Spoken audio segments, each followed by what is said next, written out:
Pozdravljeni v novem Q&A-ju, kjer poskušam oziroma razlagam stališča, poglede in principe, po katerih haiku razume določene dogodke, določene situacije in določena stanja, s katerimi imate kronične težave. Današnje vprašanje je pa sledeče. Zakaj človek ne sprejema svojega telesa? Zakaj se mu zdi grdo? Obrazlaga. Že odkar pomnim, svojega telesa ne sprejemam. Kot otroku, tam med 5 in 15 letom najbolj, se mi je moja mama zdela celo grda. Sem se je sramovala in ne vem, zakaj sem tako čutila. Morda ona sebe ni sprejemala. Obkrožale so me tete, očetove sestre, ki so se mi zdele izjemno lepe.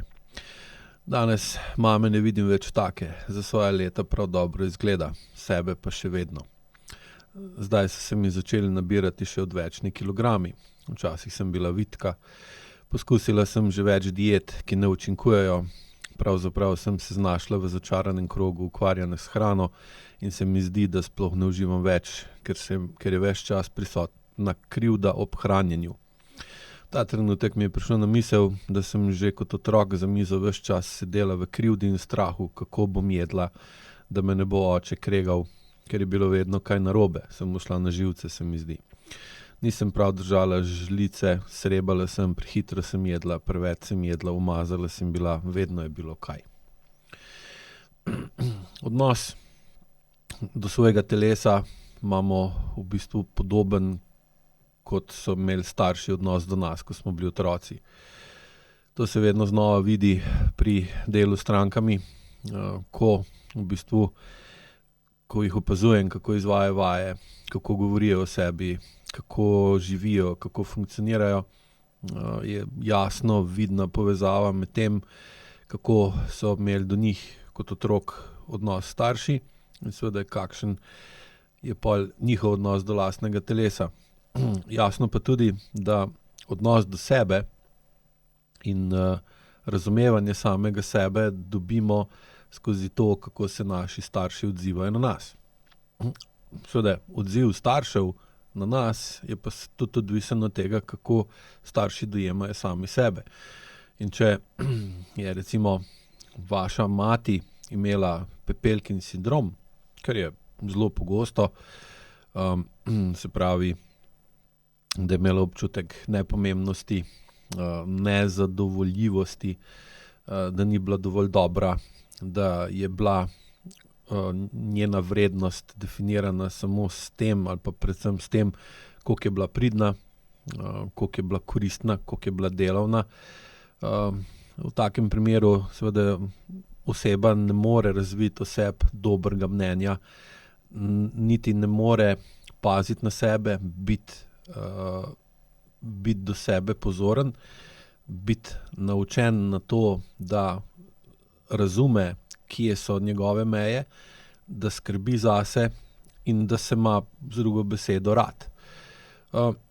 In saj seveda, če recimo mati tega ni imela, da je pač živela v okolju ali v času, kjer je bilo predvsem pomembno, koliko si bil uporaben, ne pa tudi, koliko si bil lep, ali pa da je živela v okolju in v času ali pa v kontekstu, kjer je bila odveč, kar se je v preteklosti zelo pogosto dogajalo, tudi danes je v bistvu tega veliko, ampak takrat so otroci bili zaradi pomanjkanja prostora, pomanjkanja hrane, pomanjkanja energije ali pa denarja, bili dostikrat odveč.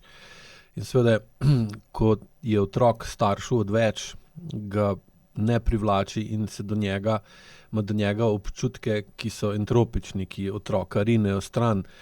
In potem, ko otrok ne dobi te, recimo, na nek način brezpogojne ljubezni in privlačnosti ali pa sposobnosti, da je zaželjen, dobi občutek, da je nekaj z njim narobe, da ni lep. Sploh recimo, če vidi mamo ali pa očeta, kako se navdušuje nad nečim, kar je lepo. Lep avto, lepa obleka, lepa hiša, lepa roža. lepi čevlji, karkoli takšnega, ali pa recimo lep krožnik v gostilni. In pol otrok relativno hitro začne razumeti, da če čuti iz strani staršev, da ni zaželen, ali pa da je samo pogojno zaželen, potem lahko hitro ustvari občutek, da je nekaj z njim narobe in da je grd. Lahko rečemo tem grd tudi v narekovajih. In seveda dobi tak pogled na sebe oziroma samo podobo vezano na to, kako se do njega vedejo starši. In seveda to, da se je vam zdela mama grda, je lahko sicer ima lahko več pomenov. Eden od njih je, da se je mama takrat do vas vedla grdo, ker je lahko spet povezano s tem, kar sem prej razlagal, ali pa da je imela mišljenje, da je grda, zaradi tega, ker so se njej v otroštvu dogajale take stvari, da je v bistvu bila kot pepelka. In jasno, tukaj lahko pa vidimo tudi, jaz se bolj nagibam sicer k tem, ker ste pa napisala, da obkrožile so me tete, očetove sestre, ki so se mi zdele izjemno lepe, in to spet zelo spominja na zgodbo o pepelki. In te zgodbe, pepelka je ena od njih, seveda so nastale zaradi tega, ker so se taki dogodki, taki odnosi, ne dobesedno enaki tisti v pepelki, dogajajo veliko ljudem zelo pogosto. In so pol ljudje, ki so poslušali to pravljico, se jim je zdela realna, znana, da so to že nekaj videli, ne? In zdaj tukaj lahko gledamo, da so bile očetove sestre tiste hčerke od mačehe, vaša mama je bila pa pepelka, in ene so bile lepe ali pa so se imele za lepe, so se bolj cenile, so bile bolj pomembne.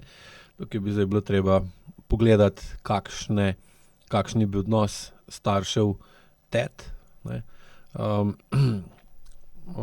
do njih in koliko so se cenile. Kar je pa zelo verjetno, je pa to, da je oče v tej družini, vaš oče bil neke vrste pepelka, da so bile njegove sestre bolj pomembne, so jih bolj merkali, so bolj pazljivo ravnali z njimi, kot da je nekaj, ker če imamo nekaj lepega, potem se do tega vedemo bolj spoštljivo, bolj merkamo na to. In zdaj recimo pogosto se zgodi, da je mama od očeta sovražila moške ali pa svojega očeta, in so pol bile hčerke več vredne kot sin. Sin je pol v bistvu šel v vlogo pepelke in je pol tudi sam se zaljubil v žensko, se pravi vašo mamo, ki je imela podobno zgodbo, podoben sindrom, ker mu je zelo verjetno šlo na živce, da kak je bil odnos staršev do njegovih sester. In je pol iskal, mu je bila privlačna taka ženska, ki je imela oseb pa mišljenje, da je grda, recimo tem tako. Jasno, tukaj imamo potem dva partnerja, ki sta nezadovoljna s svojim odnosom, nezadovoljna s svojim statusom in sta morala skozi podzavestne vzorce oblikovati dovolj močno iluzijo ali pa potlačitev določenih čustev, da sta prenesla biti pepelka, ker ni bilo nobene čarobne vile, ki bi pepelki uredila, da jo bo princ, ki jo bo prinesel čeveljček, rešil in da ne bo več bila pepelka, ampak da bo postala kraljična. Kar potem seveda za sabo potegne tudi to, da je imel lahko oče dosti potlačenega besa, dosti potlačenega gneva, in je bil med obroki za mizo zaradi temu primerno napet.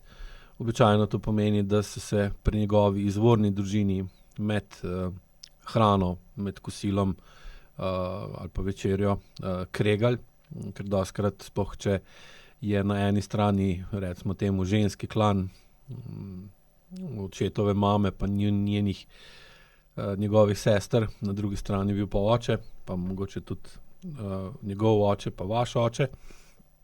Pol ženske dostikrat hrano pa obrok, ki ga dajo na mizo, izkoristijo za to, da se takrat da grejo v konflikt, v napetost, urejevanje odnosov z moškimi, zato ker moški pač takrat lahko reče, okej, ali pa pusti stvari drugače, da se povejo, zaradi tega, ker so one se potrudile skuhati in pol dobijo svojih 5 minut. In seveda potem se tako vedenje lahko prenese tudi v njegovo družino, se pravi, in je potem med obroki bil do vas takšen, kar pa seveda poveča travmo in travmatičen odnos do hrane, kar pa jasno ne vpliva pozitivno na vašo telesno težo in na vaš izgled. In seveda potem starejši, ko smo, bolj ko podzavest dobiva moč, bolj ko zavest izgublja moč, potem dejansko, če imamo vse prepričanje, da smo grdi, seveda potem tudi tem primerno vedno bolj taki postajamo in pol je tudi hkrati z zmanjševanjem vplivom volje in zavesti z leti, pol tudi diete pa različni drugi pristopi za hujšanje izgubljajo moč, zaradi tega, ker ne moremo, ker izgubljamo vpliv na podzavest in seveda potem postajamo vedno bolj takšni, kot smo v otroštvu v bistvu razvili svoje prepričanje, da smo. Skozi IQ, katerega eno od glavnih namenov, sploh če se učite pri učiteljih višjih stopenj, je pa postopno spreminjanje podzavesti, pa seveda lahko ocenite, najdete, drugače razumete takšne povezave, o katerih tudi razlagam tukaj. In skozi vaje bolj dojemate odnose znotraj sebe in potem lažje ločite, kaj vam je grdo. Ali je to, da ste vam vaše telo zdi grdo nekaj, kar ste nasledili od svoje mame. Vidite pa iz prakse, da za svoje leta prav dobro izgleda, torej ta občutek, da je grda, ni bil realen, ampak je bil pač posledica odnosov, v katerih je živela. Potem se je pa to počasi spremenilo. In seveda z zmanjševanjem senzorno-motorne amnezije, dviganjem čustvene zrelosti, kar je osnova za ki jih omogoča IQ, počasi začnete bolj točno določati, kdo je grd, zakaj je grd, kdaj je grd, ali je v resnici tako ali ni, in seveda potem lahko tudi spreminjate postopoma odnos tudi do hrane in travme in posledice travm iz preteklosti puščate v preteklosti, tako da ne grejo z vami v sedanjost. Hvala lepa.